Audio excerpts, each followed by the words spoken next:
Okay, if you are joining me and watching this video, I appreciate it. Thank you for tuning in.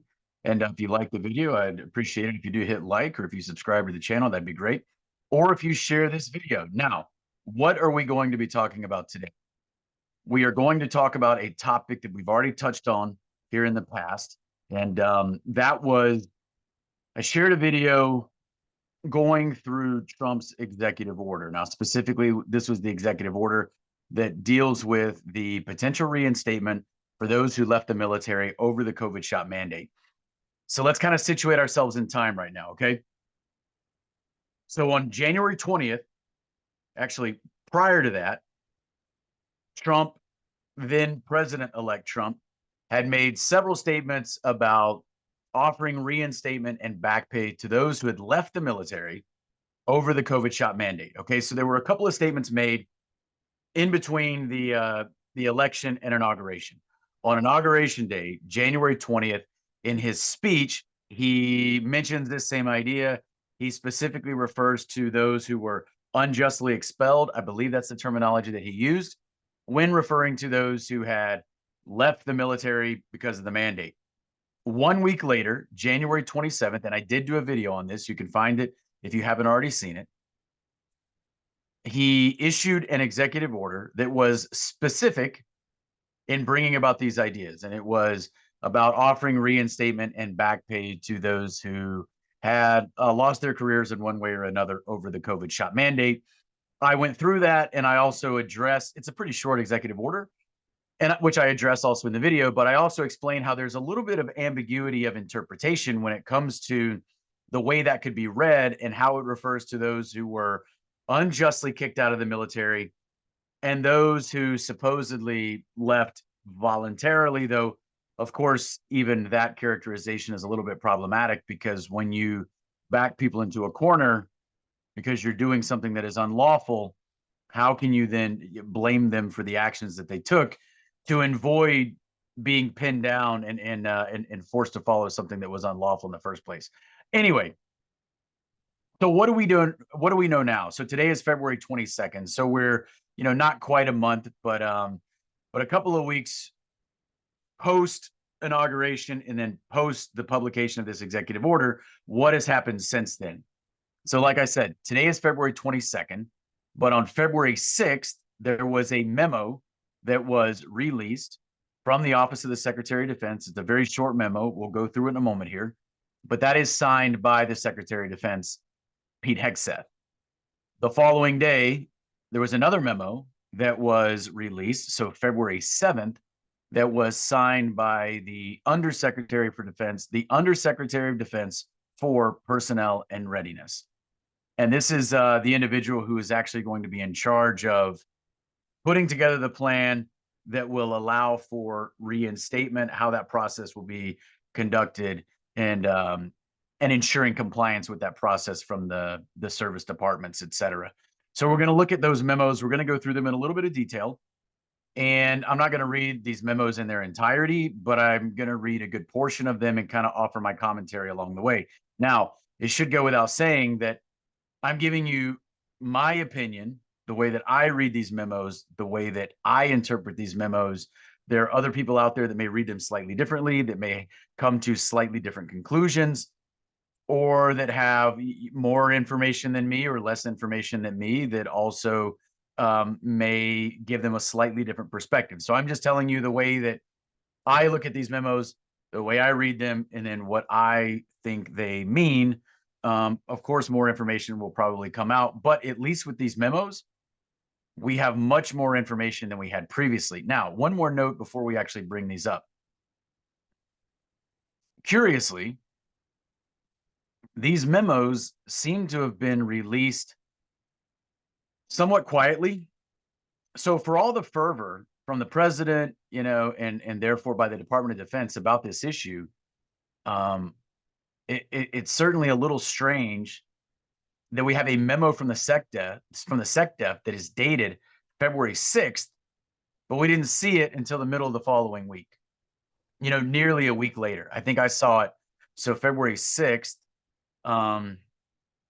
was a Thursday, and I saw the memo for the first time I believe, the following Wednesday, so nearly a week later. The following day, February 7th, I believe that was a Friday.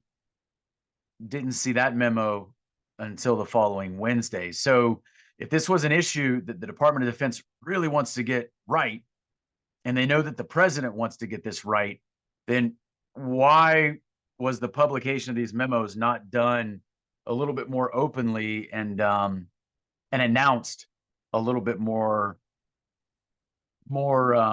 strongly than it was? Because I just got these from somebody else and who happened to come across them. But if it weren't for that, I would even know that they were out there than actually do now. So anyway, let's go ahead and take a look at these. So, okay, so I'm going to bring up the SecDef's memo. So again, as I mentioned here, this is dated the 6th of February, which was a Thursday. So it's been out for, a little over 2 weeks now. And it's very short. You're going to see here I highlighted a couple of things. That's just to draw a little bit of attention to it. So if you're following along with me, then you'll see those highlights. If not, if you're just kind of listening, those highlights more than anything are just kind of a cue to myself of what I think are keywords that I want to focus on, both as I'm reading this, but then also just kind of as I'm explaining this to you guys too. So this memo, it says memorandum for senior Pentagon leadership, commanders of the combatant commands, defense agency, and DoD field activity directors.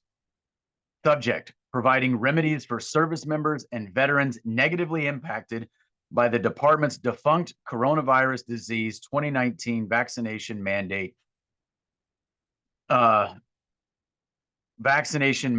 based executive order. All right. On August 24, 2021, the then Secretary of Defense mandated that all service members be vaccinated against coronavirus disease 2019, requiring the men and women of our force to subject themselves to an experimental vaccine was unfair, overbroad, and unnecessary. The many thousands of service members who were discharged, regardless of their years of service to our nation, deserved better. It is time to make things right. I am directing the Undersecretary of Defense for Personnel and Readiness to provide detailed guidance to the military departments no later than February 7th, 2025. This guidance will provide procedures to rapidly reinstate individuals who were involuntarily discharged or voluntarily left to avoid vaccination. We need to do everything we can to recruit and retain a force that meets the highest necessary standards. This effort will help us reach that goal. You then can see here at the bottom the signature of the Secretary of Defense, Pete Hegseth. Okay. So I basically just read this in its entirety. Again, it is dated February 6th. Now, what do we see here? Very short memo, but this is coming from the SecDef. This memo can be short. That in and of itself is not problematic. Just like the executive order being short, that's not the problem. But let's look at some of these keywords here. So in this first paragraph, it mentions requiring the men and women of our force to subject themselves to an experimental vaccine was unfair, overbroad, and unnecessary. Let's start with this language first. That's at the end of the sentence. Unfair, overbroad, and unnecessary. So that language is very similar to the way in which President Trump's executive order characterized the mandate. I give that language kind of like a C-, and here's why I say that. If I were to, grade that characterization of the mandate, is it true that it was unfair, overbroad, and unnecessary? I believe the executive order specifically said that it was an unnecessary burden on service members. So, is all that true? Yeah, it's true, but it's also kind of like saying, if you were to refer to a mass murderer and say, oh, well, he's a pretty unsavory guy. Well, is that true? Well, yeah, but that's so grossly understated that it is misleading. So when you call this unfair, overbroad, and unnecessary, is that true? Yes. But the fact that you do not call that unlawful is misleading, because it will lead someone to believe this was a bad idea but was nonetheless legal. So there's kind of this, you'll hear, lawyers sometimes use this, this term lawful but awful, where something is a really bad idea and may create, a bad outcome, but it's still legal. It is still legal. So is it legal? Is it illegal? It's legal, but still perhaps a really bad idea. Okay. That is not what we're saying here. That does not apply. Okay. This mandate was unlawful. When you don't characterize it as unlawful, you are basically allowing someone to read this and interpret the mandate as being lawful. A bad idea, perhaps, unfair, perhaps, overbroad, unnecessary, but still in accordance with the law, in compliance with the law. Okay, that is wrong. And here's where it gets really tricky. So the SecDef actually uses the terminology experimental vaccine here. Now, many people have kind of jumped on this wording and they've said, how did that get in here? Like, why would he call that experimental vaccine? The first time that I read this jumped out at me. And it's jumped out at many other people. I'm by no means the only person who has kind of latched onto that. Many people in the military accountability circles have seen that and have recognized that for what it is, because here's what it communicates. So you're saying, you are acknowledging here in print, in an official memorandum with your signature on it, SecDef, you are acknowledging that the men and women of the force were subjected to an experimental vaccine, which is illegal, but you fail to refer to the mandate as illegal. That's a problem. So do I like the fact that it mentions, now we could quibble all day long about whether or not the shot is a vaccine. We're going to set that aside. Okay. We're going to, that's different discussion. But the use of the word experimental, that is interesting. That is curious. That is quizzical. That is strange. Whatever word you want to use to describe the use of that, description here in this memo. Yeah, experimental. It's almost as if you're kind of acknowledging that this was unlawful without being direct and courageous enough to actually say that the mandate was unlawful. Okay. So there's a disconnect there between saying this is an experimental vaccine, but then only describing the mandate as unfair, overbroad, and unnecessary. So that's a disconnect. That's a disconnect there. All right. Anyway, so enough said there. But I think this is problematic. I think that when you fail to call the mandate unlawful, you are leading, and you know this, the people who wrote this memo, the people who've signed this memo, they know this. They're leading people to draw the incorrect conclusion that the mandate, as bad of an idea as it may have been, was nonetheless legal, which it was not. So that's why words matter. And that's why it is important for us to understand what the memo says, but it's also important for us to understand what the memo does not say. Now, I believe, this is my opinion, I believe that the omission of the word unlawful or illegal, but some characterization thereof, of the mandate and the implementation for the mandate, I believe that is one, I think that is a significant omission. I also believe that omission is deliberate. If I'm wrong, then it still doesn't change the nature of the mandate. It's still problematic. It's still incomplete. I'm sorry. It doesn't change the nature of this memo. It's still incomplete. It's still problematic, regardless of whether it was their intent to continue to cover for the crime that was the mandate, or whether it is an unintentional oversight. Anyway, let's move on. Okay, so this guidance will provide procedures to rapidly reinstate individuals who were involuntarily discharged or voluntarily left to avoid vaccination. So again, we're talking about two groups here: those who were involuntarily discharged or those who voluntarily left. We are going to see guidance that will come from the Undersecretary of Defense for Personnel and Readiness that will have a plan that is comprehensive enough that it will apply to both of those groups. We will see that on the next memo. Now, I do have a little, this is just me. I do have a little bit of problems with the way that this is worded, where it says those who voluntarily left to avoid vaccination. So I voluntarily left because I resigned. Did I voluntarily leave to avoid vaccination? Yeah, I mean, that's true, but that's not even the most important reason that I left. I left because I thought that what was happening was, one, by the time that I resigned, I knew that the mandate was unlawful. I actually did not know that in the beginning. When I refused the shot, I was not aware of the whole bait and switch between, Comirnaty and the Pfizer BioNTech products. I thought the mandate was problematic enough that I wasn't going to go along with it. I certainly didn't agree with it. I certainly thought it was part of some other, much larger, nefarious plan, which I still very much believe. But I didn't know about the Comirnaty Pfizer BioNTech, bait and switch until a couple of months after the mandate. In fact, I by the time I realized that, which was probably at the end of 2021, maybe December 2021, January of 2022, I had actually already been relieved of command. But knowing that certainly was part of my decision-making calculus when I submitted my resignation, when I said, I cannot be part of this organization anymore. Okay, anyway, so the reason that I say that is because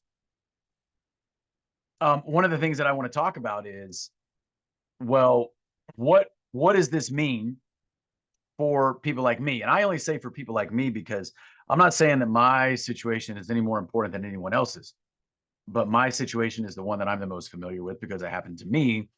And so when I tell you what I'm thinking, I'm just kind of using myself as an example for maybe what others are thinking, or the types of decisions that others are going to have to make when they read this, and then they determine how this applies to them.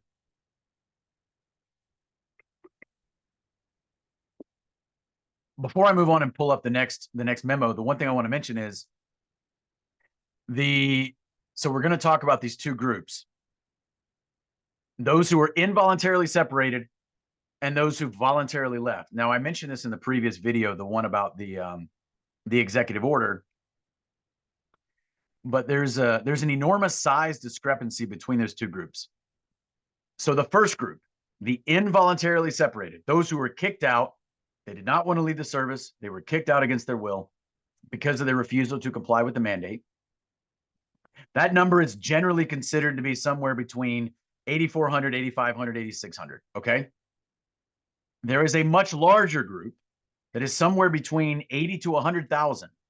And I've heard higher estimates, but let's just go with that.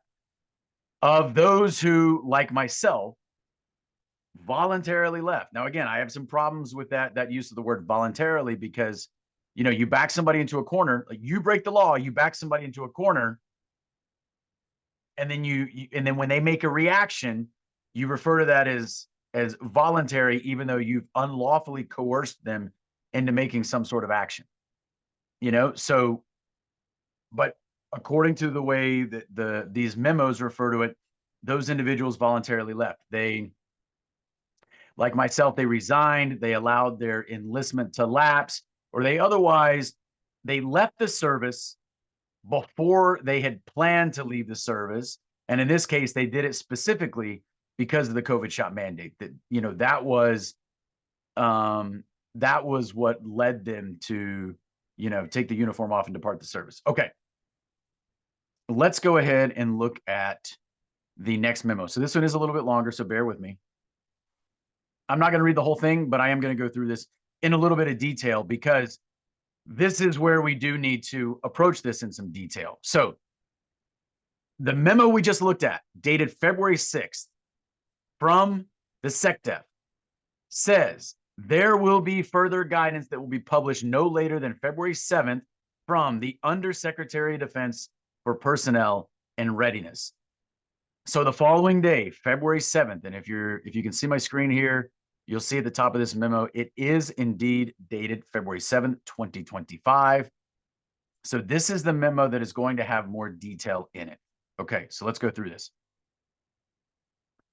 All right, memorandum for secretaries of the military departments. That would be, the Secretary of the Army, Secretary of the Navy, et cetera, et cetera. Subject: correction of military records for service members involuntarily separated for refusal to comply with coronavirus disease 2019 vaccination requirements. Now, I will tell you, and I've highlighted here correction of military records because we're going to talk quite a bit about that as we go through this. But also, I highlighted involuntarily separated because this is kind of interesting.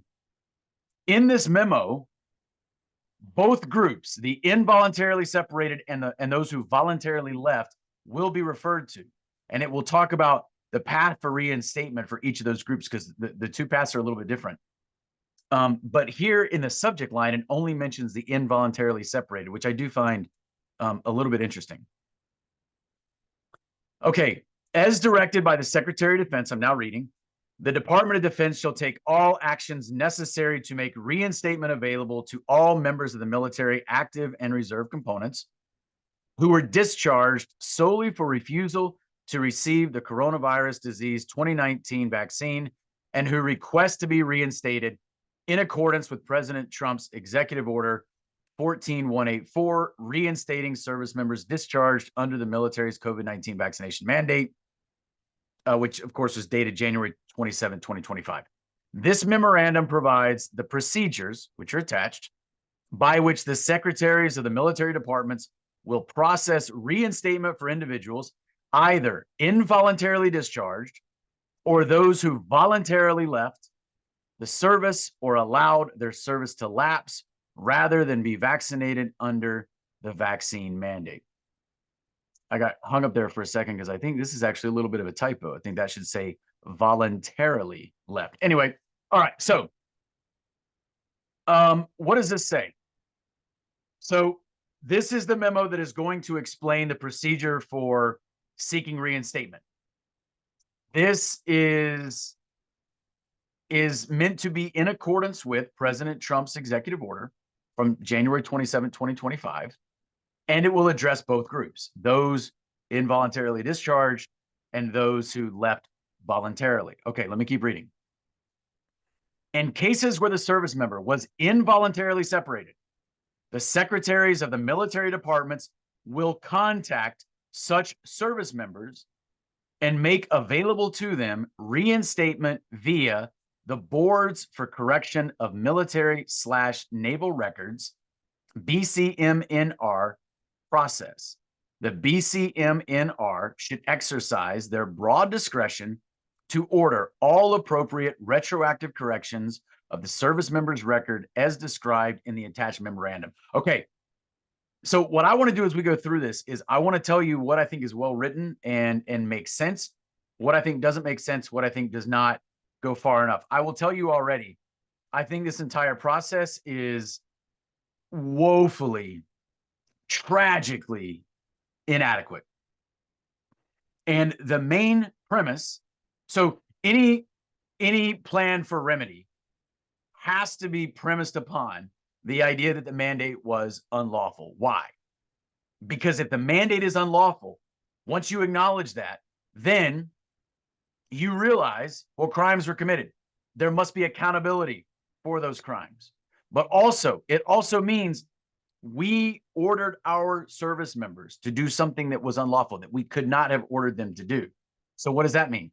It means that your process for providing remedy has to be done with the understanding that what you ordered service members to do was in fact unlawful.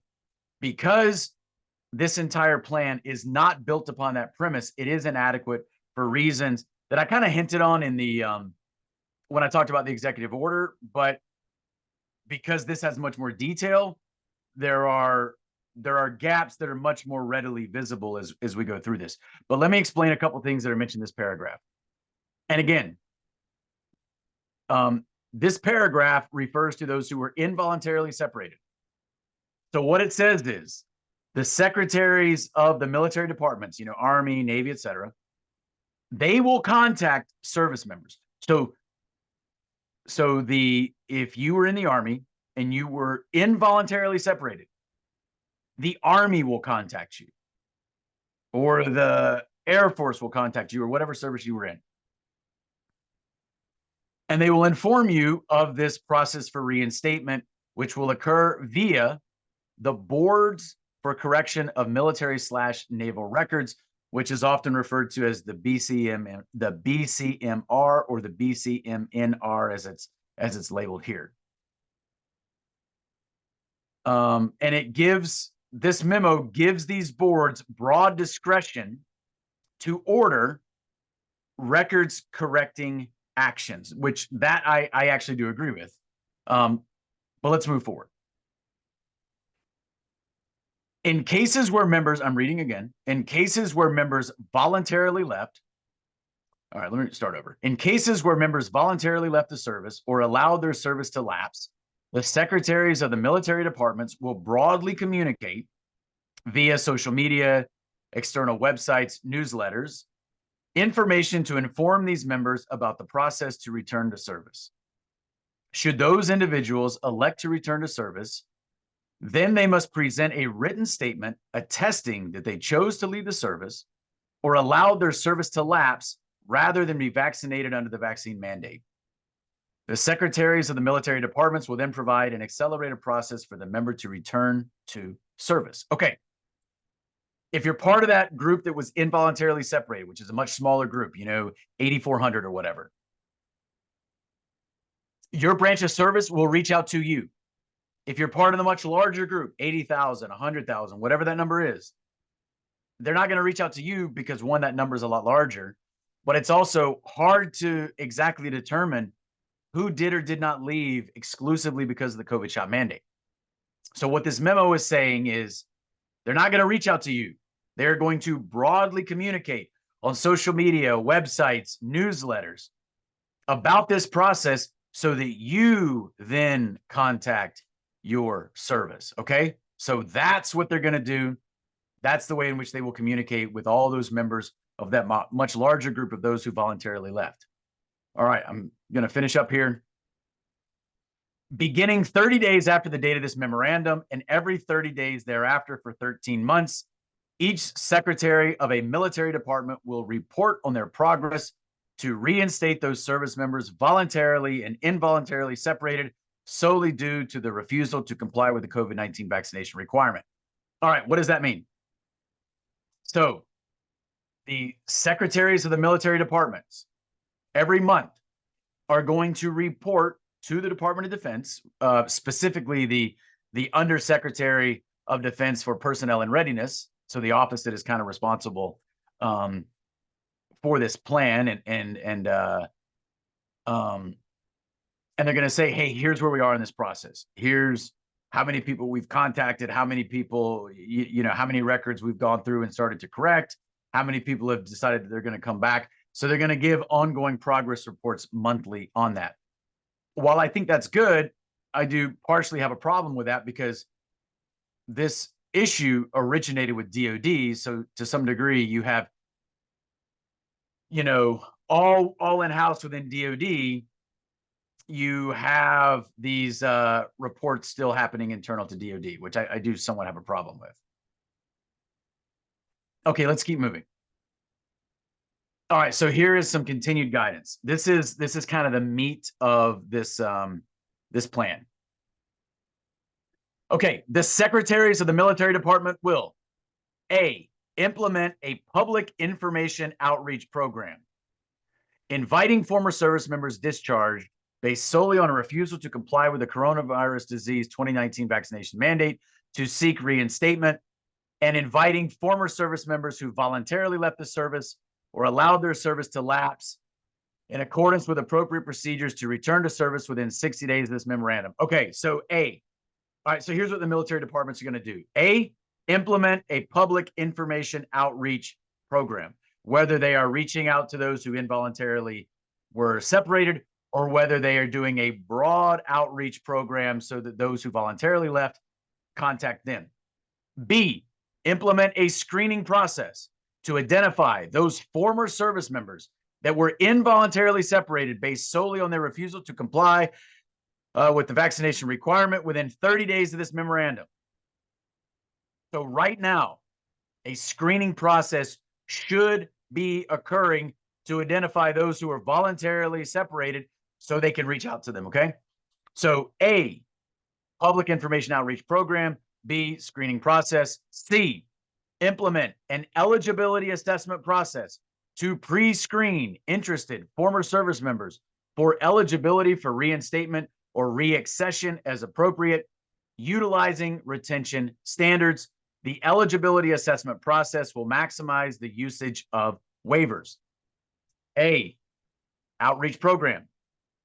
B, screening process. C, eligibility assessment process.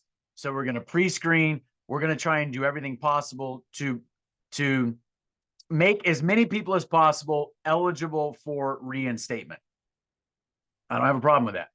D, implement a process to facilitate expedited and fair consideration of eligible reinstatement cases before the BCM-NR. Okay, good. It should be expedited. E, coordinate with the Defense Finance Accounting Service, Defense Health Agency, and Department of Veterans Affairs to implement an assistance process to facilitate expedited estimation of the pecuniary and other benefits entitled to a former service member upon their return to service within 90 days of the BCM-NR's decision to reinstate. All right, that's a mouthful. What does that mean? It means they're going to come up with an estimate of what a potential reinstatee would be owed in terms of back pay and other benefits. All right, so let's go through these 5 steps again. The military departments will, A, perform a public information outreach program. All right, that's again for 2 groups. 1, reaching out to those involuntarily separated, and also reaching out or doing a broad outreach program to communicate this process so that those who voluntarily left will reach out to their service departments. Okay, that's A, the outreach program. B, screening process. C, eligibility assessment process. D, facilitate expedited fair consideration of reinstatement cases. And E, that estimate of back pay and other benefits. So that's kind of the 5 steps of the process. All right, let's move on. Involuntary separation. All right, it says here, using standardized but broad criteria. And what that means is standardized is they don't want the Navy doing something totally different than what the Air Force is doing. It needs to be standardized across the military departments, but criteria is going to be broad enough that they want these boards to have the latitude to bring back as many people as possible. I'm kind of skipping through some of this because it's going to get long. All right. If there is doubt whether the former service member's record qualifies as a separation solely for refusal to be vaccinated, the individual will be included in the group provided direct contact outreach. Okay. If it's unclear as to whether or not this person was kicked out exclusively because of the mandate, we're going to assume that it was because of the mandate. We're going to reach out to that person. That's just, again, erring on the side of the mandate is what caused this person to be kicked out.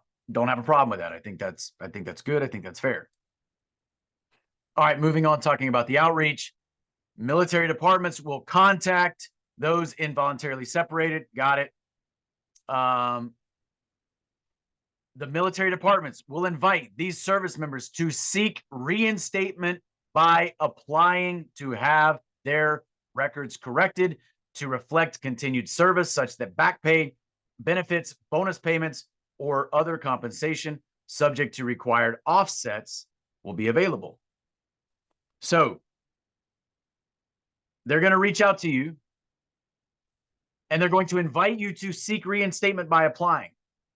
So you have to apply to have your records corrected and be reinstated. They're not going to automatically correct your record, which I do have a problem with. I don't think you should have to apply to have your record corrected for something that you were subjected to unlawfully. That's one of the problems with not characterizing the mandate as unlawful. I think they should do an internal audit, and I think they should correct everybody's records. You know, they should And I don't care if you're no longer in the service.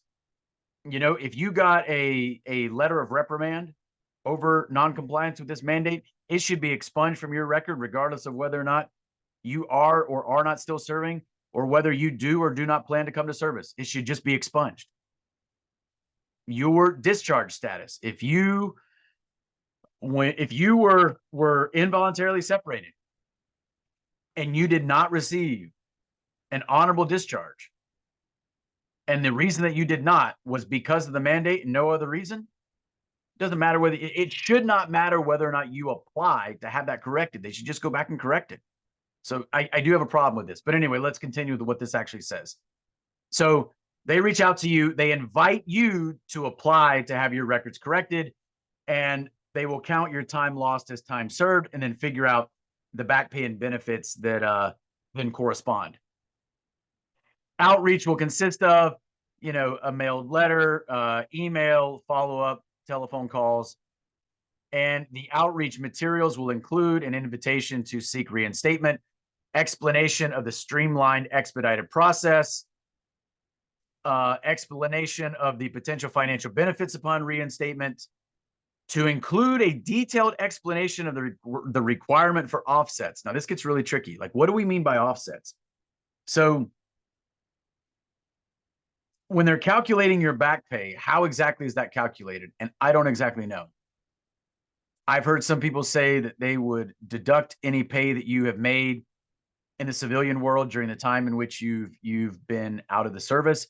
I've heard other people say, no, that won't happen. I don't know. I don't know. But what I'm saying is there may be offsets, and it may not be as simple as, hey, this was your pay that you received at your pay grade when you were in service, commensurate with the time of service you had in your pay grade. And you've been out for, 2.5 years, 30 months. So therefore, we're going to give you 30 months of pay for the time period that you were out between the date you were discharged and the date you would be reinstated. I don't know that it will be exactly that simple. I don't know. I don't pretend to know, but individuals who are going through this process will be made aware of, are there potential offsets that would be deducted from your back pay calculation? Don't know. But you will be informed of that if you go through this process. Also, an advisement that reinstatement will not be afforded to those who are unwilling or unable to return to active service for at least 2 years. I do have a little bit of a problem with this.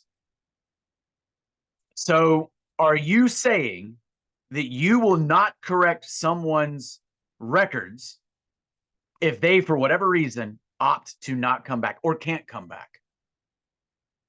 Because even if they can't come back, maybe I don't know, there's just some reason they can't come back medically now, that has popped up in the last couple of years, whatever.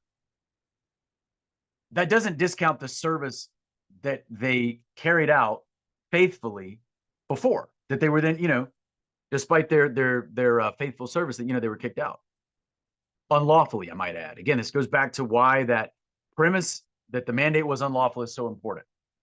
So I don't necessarily agree with that. I think the corrections should be done wholesale, particularly for those who were involuntarily kicked out, because it's pretty cut and dry.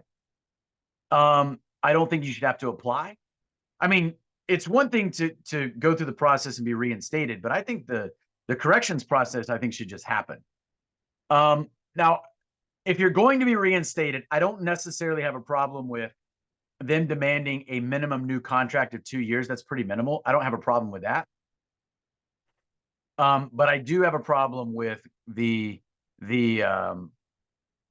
records not being corrected. Anyway, so you can only be reinstated if you can return for 2 years. All right, let's keep going.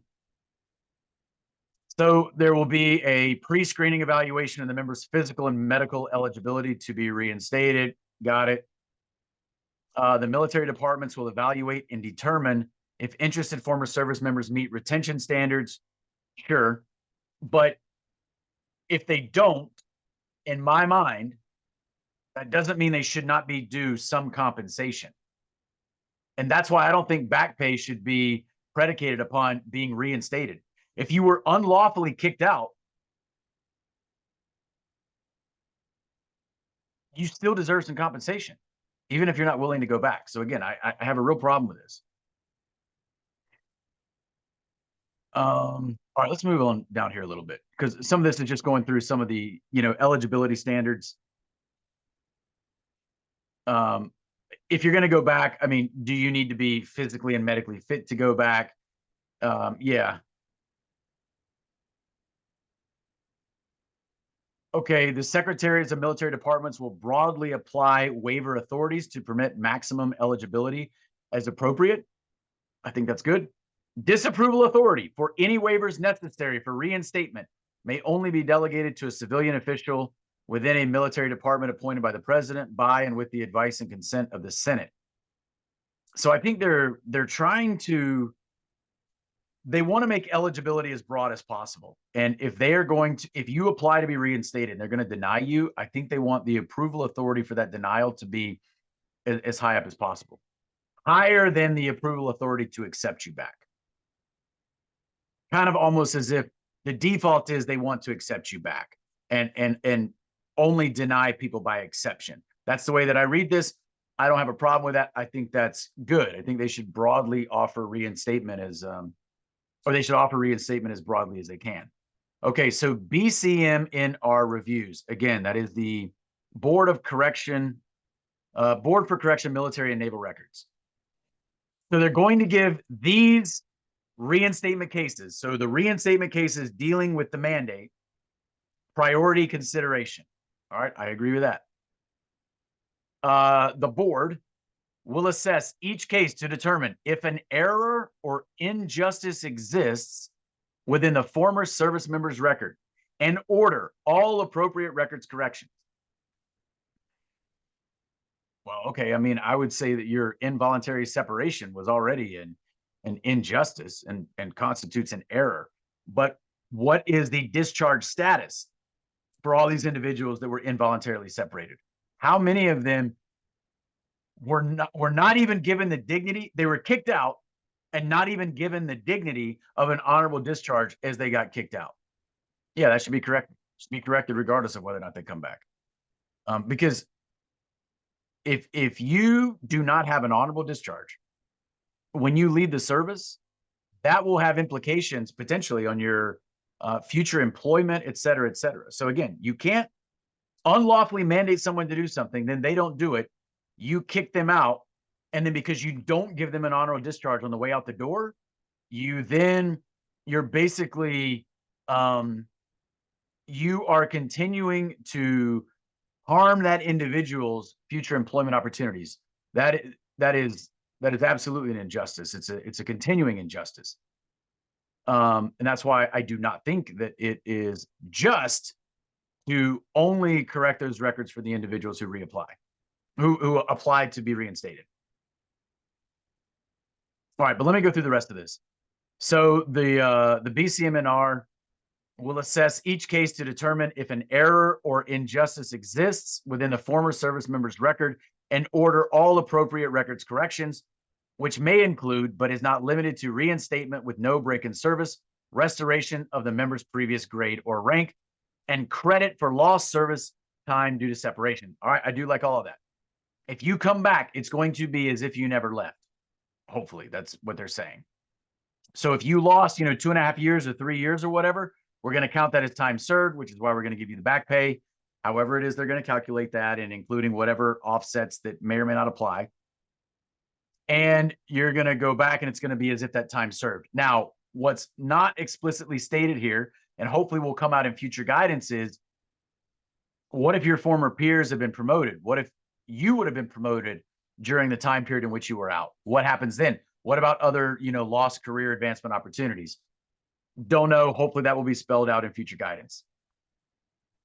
Disapproval authority for any case recommendations or decisions not awarding all requested relief must be sent to the Secretary of the Military Department concerned for final decision. So what that means is, if you were in the Army, I say Army because that's what I was in, but it would apply to the other service branches.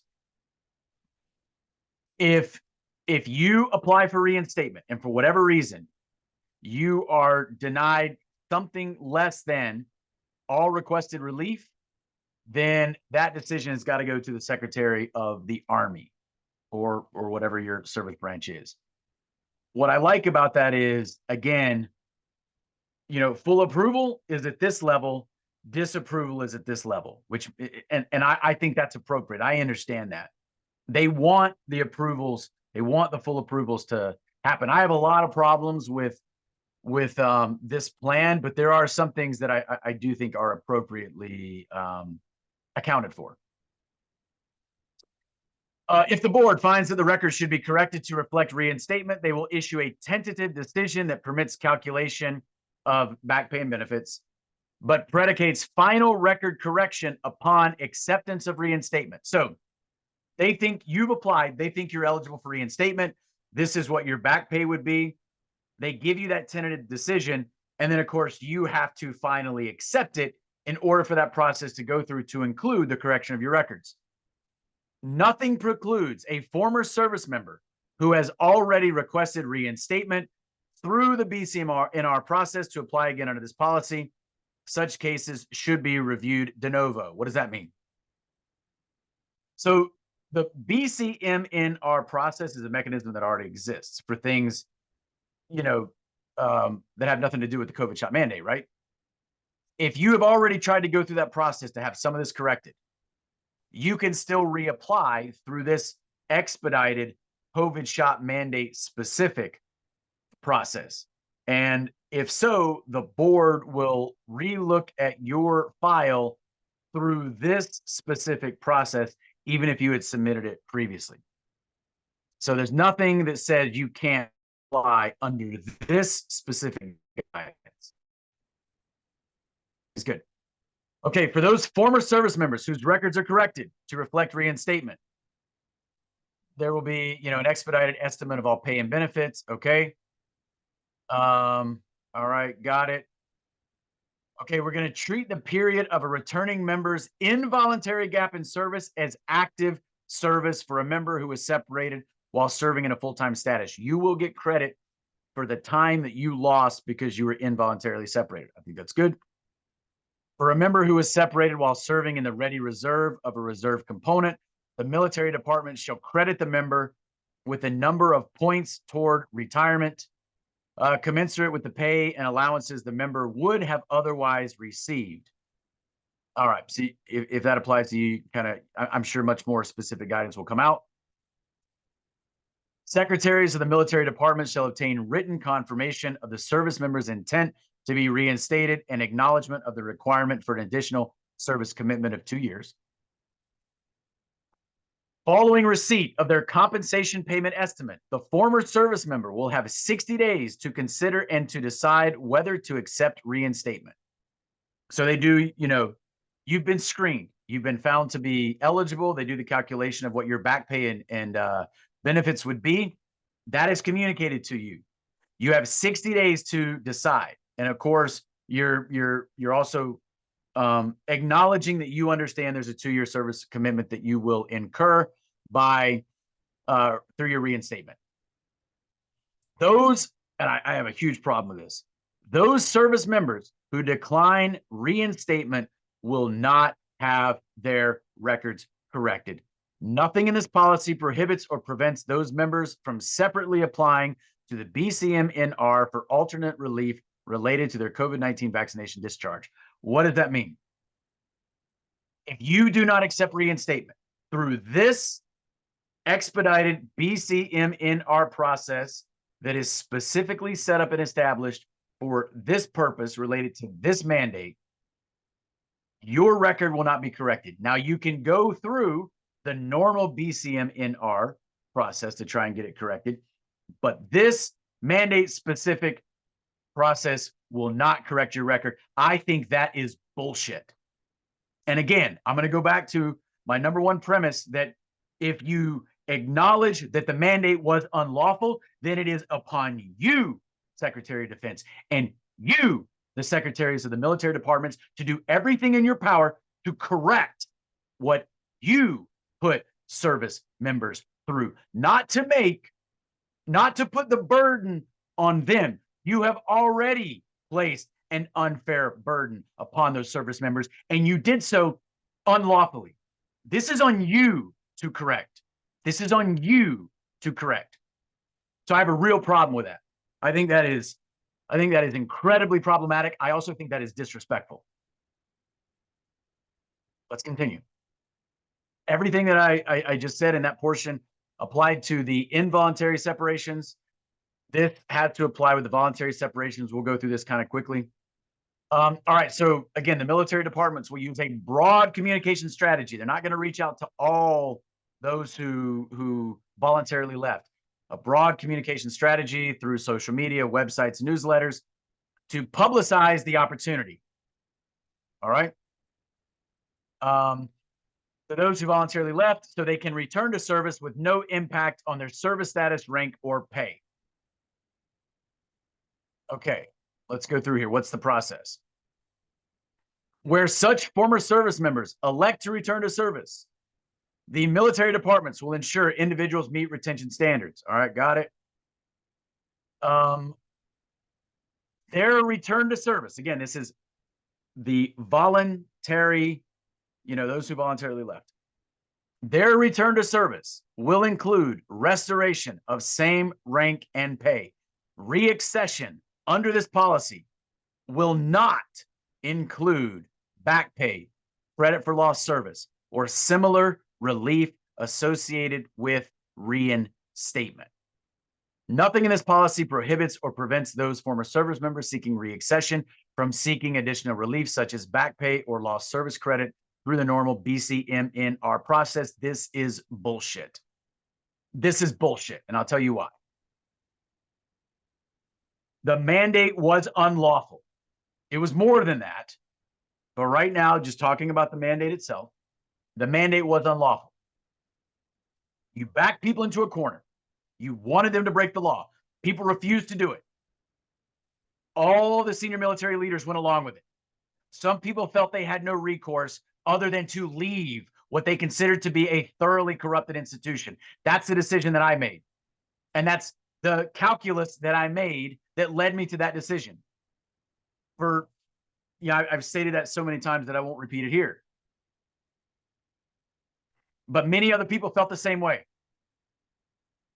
And so what you want to offer these individuals is they can return to their formerly held rank and status, but they will not be credited the time lost, which means they will not be given back pay for that time lost. So that is the chief difference between those who were involuntarily discharged and those who voluntarily left. My problem with that is, as I said in the beginning, it is a mischaracterization to really call those people the voluntarily separated. The Department of Defense broke the law. And because they are unwilling to admit that, they then can obviate the need for full, appropriate, and comprehensive remedies. That's why, I repeat, it is necessary for us to demand. We're not asking. We're demanding that the Department of Defense acknowledge they broke the law. I'm going to tell you something else that is not in this memo. Another reason why it is tragically insufficient. Because there is not a single measure of accountability that is considered in this memo. So all these senior leaders that broke the law, and some of them knew exactly what they were doing, in my opinion, no call for accountability. But yet you want people to rejoin the service. You're going to sit up there and you're going to say, we're correcting the service. We want our force to be ready to defend the nation. But you're not doing what you need to do in full to address what happened and therefore address the loss of trust that happened between the rank and file and their local unit leaders and the senior military leaders, and then also between the military as a whole and the American public. But yet you want people to come back. How badly do you want them to come back? How badly do you want to rectify this problem? Not badly enough. Let's continue. Reporting. The secretaries of the military departments will provide reports 30 days after the effective date of the memorandum and every 30 days thereafter to the Undersecretary of Defense for Personnel and Readiness. Okay, we saw that before. So what does that mean? Monthly, they're going to have this report where, you know, the Secretary of the Army, Navy, et cetera, are going to report to the Undersecretary of Defense for Personnel and Readiness on where they're at with this process.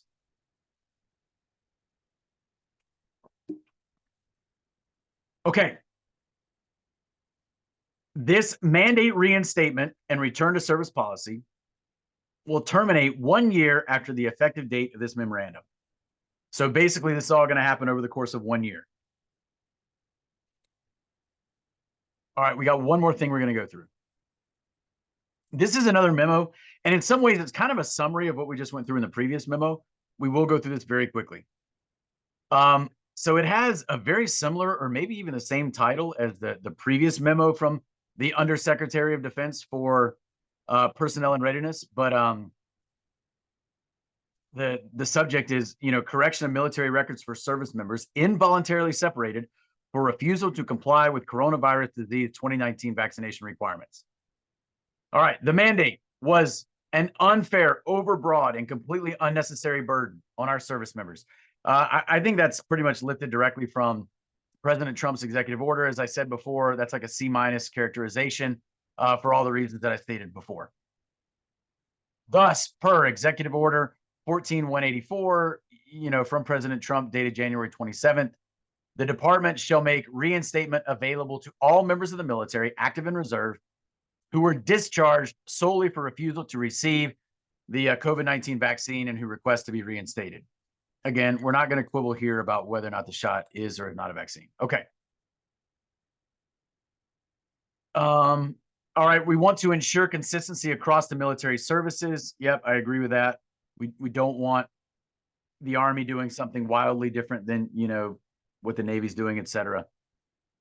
The requirement that service members receive a non-critical and unnecessary COVID-19 vaccine without an adequate due process mechanism for vaccine accommodations was an injustice. True.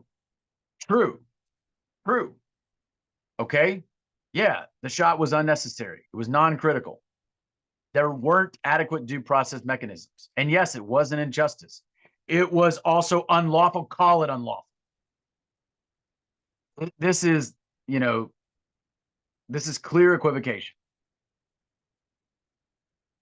All right, let's go through here.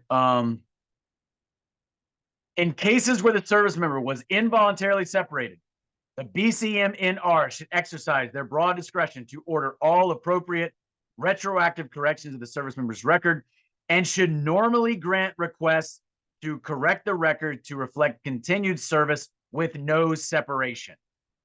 All right, normally grant. So the default response will be to, you know, make a full reinstatement. So basically, reinstatement with no break in service, restoration of the service member's previous grade and rank. Normally, the grade and rank held immediately prior to separation, unless the service member's pay grade was reduced prior to separation for misconduct relating solely to refusal to comply, all right, with the mandate. What does that mean? All right, so it's going to be as if you never left. Okay, so you're going to get credit for the 2.5 to 3 years you lost. You'll get the back pay for that. But also, if you were at whatever rank, if you were in E6 beforehand, well, you'll be in E6, you know, but credited with the time, you know, lost as if it were time served. Except if you were, let's say you were whatever rank, but you were reduced in rank for misconduct associated exclusively with this, you know, you were knocked down in rank, whatever rank you were knocked down, then you will be reinstated that rank. So when you're reinstated, you won't be reinstated to the reduced rank.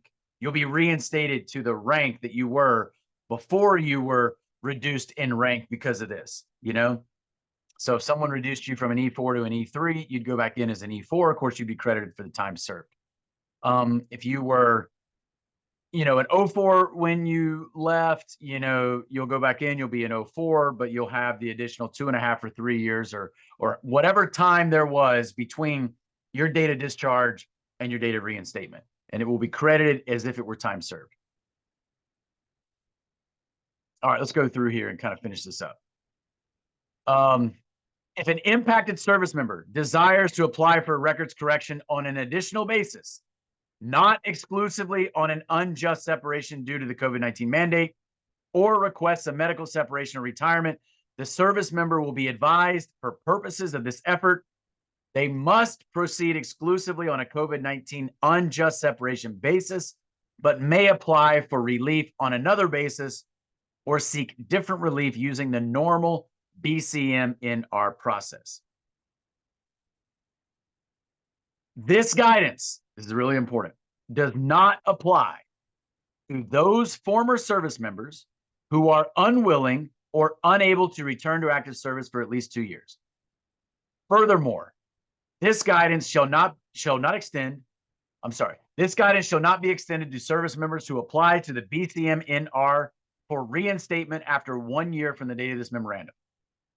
Finally, this guidance does not apply to those service members who remained in service, voluntarily left the service, or allowed their service to lapse according to appropriate procedures rather than be vaccinated under the COVID-19 mandate.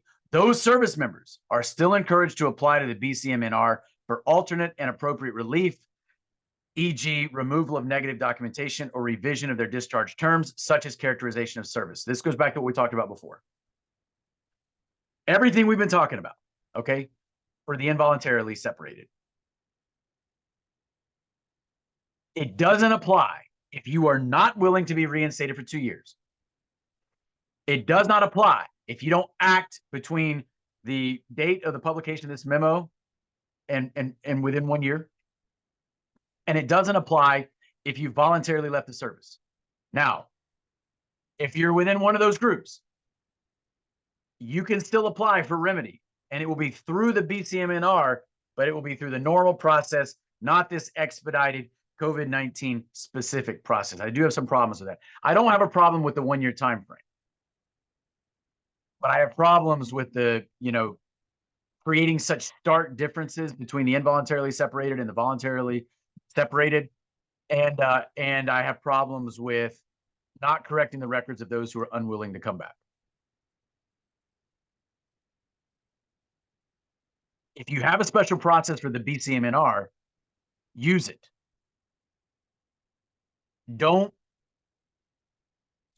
are other ways in this memo in which you're trying to apply relief as broadly as possible. And then there are these ways in which you are looking for ways to not offer back pay. And you're looking for reasons to not correct records. And I have a real problem with that. So anyway, that's pretty much the end of the memo. That's all we're going to read. All right, so I know that was kind of long. We've been going for about an hour here. So, thanks for hanging in there. So what does this mean? Let me just give kind of my assessment. So as I kind of my big picture assessment. So I have a problem with the mandate. I do think that the mandate is part of a much larger problem that within the military and the government, just things going on in the world that I'm not going to talk about in this video because I kind of want to keep it mandate specific. But if we force the government, principally the Department of Defense, but it is bigger than that, to acknowledge that the mandate was unlawful, then it follows from that the current plan for remedy is totally inadequate. But also the push for accountability then must occur, because if the law was broken, there are people who broke the law. They must be held accountable. But as long as we allow the Department of Defense to call this a bad idea, lawful but awful, to go back to the term that I used in the beginning, then we can then it permits them to offer these half measures, which create the illusion that they're doing much more than they're actually doing. Okay, so what do I think is going to happen? I think not that many people are going to go back. That's what I think. And I said this before, but I will tell you, I think I said this in the first video about the EO, but if not, let me say it here. The ranges of opinion that I see in the military accountability circles, which I'm involved in, and I communicate with many of these people daily, the ranges of emotions range from feeling that this is inadequate, very inadequate, to people being like they feel insulted by this because they recognize it as being a calculated half measure, which I think it is. It's a calculated half measure. It's a strategic release valve. That's what this is. What is a strategic release valve? You are you're offering something out there which it allows for some pressure to release, right? Because it looks like you are offering some form of restoration. Hey, we're trying to make this right. And so it allows a little bit of pressure to be released so that it doesn't continue to build up. And so that's what I think this is. It's calculated half measure. It's a deliberate, release valve. And I think that we should call it out for being a calculated half measure, for being a calculated strategic release valve, that was deliberately designed to be such. And we should continue to demand that they characterize the mandate as unlawful, and then we push for the accountability that will naturally follow, and then also a much more sufficient plan for remedy. So I don't think that many people are going to go back and do the service.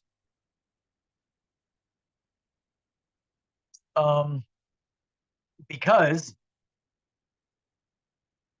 they're only going to offer back pay for those who are part of that small number who are involuntarily involuntarily separated. And I don't even know how many of those of that 8,400 will even go back. But our total force, when you take into account, all the reserves, et cetera, is over 2 million. So even if you were to recoup those 8,000 individuals, like that's a drop in the bucket. The other 100,000 potentially, how many of those are going to go back when you're not even offering them back pay? I don't think many of them are going to go back. Now, there are other things that the armed forces are doing, which I think in some ways you could characterize as good. I think some of them are good. I think they're not nearly as significant as people are kind of painting them up to be. I think that the state of the armed forces is still super weak and super problematic, but there are a couple of good steps that are being taken for issues other than this one. I'm not even talking just about this. So we'll see what happens with the overall state of the armed forces. Now, to personalize this, what do I plan to do? Well, the way that I would address that is I left the service for a reason. And the reason over which I left the service has not been corrected. In fact, it hasn't even been addressed.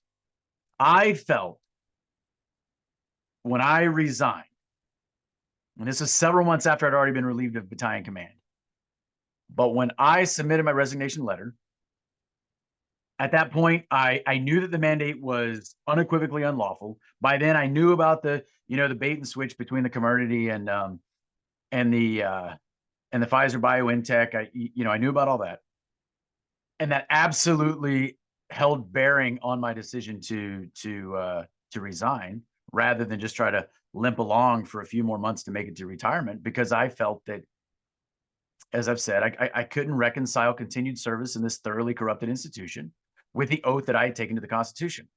And I felt that if I were to continue to remain in service, I would be compromising my principles, and I would be doing it at the end of the day for money, maybe a little bit of prestige, still being a military officer, or, in short order, a retired military officer, but also that I'd be doing it for the pension, which to some degree I would have considered blood money, because I knew what was going on.